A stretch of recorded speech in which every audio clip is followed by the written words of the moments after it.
Finally, I've got two questions. Two major issues that are exercising India right now. One is the one nation, one election suggestion, or not just a suggestion, but has moved quite forward.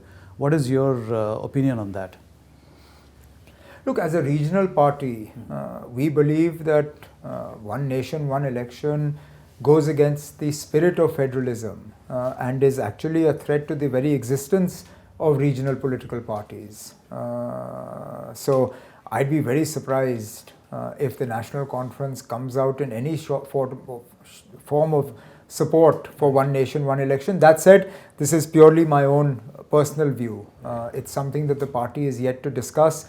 But when they do, they'll sort of look at all the aspects of it.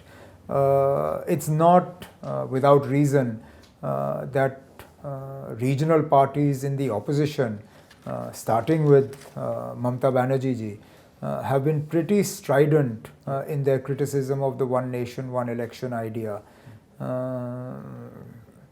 There are also sort of questions as to how you will actually operationalize it, given the uncertainty of the life of elected bodies, assemblies or parliaments. But I guess that's for the parliament to debate and discuss. But as an idea, you don't see the merits of... I'm sure there are merits. I'm sure there are merits in terms of you being able to save a little bit of money. Yeah. But money is not the only criteria. If money were the only criteria, then every bit of social work that the government does would dry up. All these schemes that get parties re-elected because they announce them 4 months before elections would stop. You can't weigh everything in financial terms. And this is one of those things. But again, as a party, we are yet to form an opinion on it. And we are yet to be convinced that there are the numbers in Parliament to push this through. Right. The other issue is the controversy surrounding the Places of Worships Act, which the Supreme Court has stayed any more move on that. What do you think is going on there? I'm actually pleased and relieved that the Supreme Court has stepped in. I think there were some who felt that the Supreme Court perhaps wouldn't go far enough on this. Yeah. But the fact that they have put a stop to it while they decide what has to be done is a good thing. Because this is clearly designed to inflame sort of passions and to target a particular community.